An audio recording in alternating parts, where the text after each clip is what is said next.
if you're in the UK, then I'm already getting you're familiar with the e-visa. But for you to be able to travel out of the UK and come back in, you actually have to link your passport to your e-visa. And in this video, I'm about to show you how you can do that. So let's get right into it. So the UK government has now issued a detailed written statement to the House Commissions regarding the latest developments, the rollout of e-visa and the transition. The government will no longer proceed with the full implementation of the e-visas from January 1st. That means that has been postponed. So if you haven't linked your visa to your passport, there is an amount of time still provided for that. So the validity of expiring BRPs and biometric resident cards will now be extended until 31st March 2025. So the first thing you want to do is to first of all go to your email. Once you create your e-visa account, there is a message that will be sent to your email address. So when you go down that email, you click on that link that directs you to your immigration status, and once you click it, it takes you to the page where you have to sign in.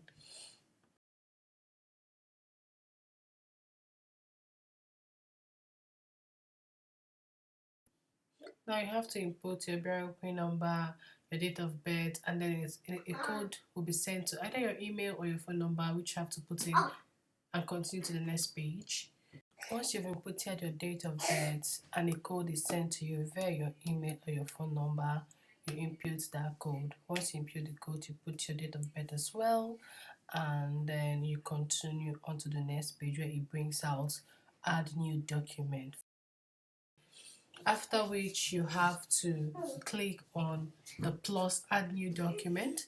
Once you click on that, it will take you to another page where you now have to answer some questions, whether you want to change your document, whether you want to add just a new document.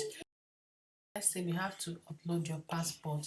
They will show you the specification for the passport and the requirements, how clear it will be. You have to take a picture of your passport and meet the requirements on the above page before you can proceed. And once you get the perfect picture, they'll show you that it is approved and you proceed.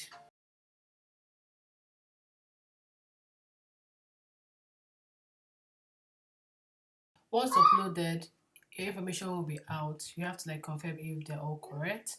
After which you will see everything, your BRP and your passport information on your page. So once you've done that, the next thing you have to do, you have to confirm your details, make sure that everything on your passport aligns with what you have on the screen. So once you've linked it, it aligns. Now note that whenever you need to sign back into that e-visa, you actually have to use your passport details. Once this is done, you will receive a mail from Home Office showing and indicating that the information has been uploaded to their website. That's all for this video. Thank you so much for watching. Please don't forget to like this video and subscribe to my channel. Thank you.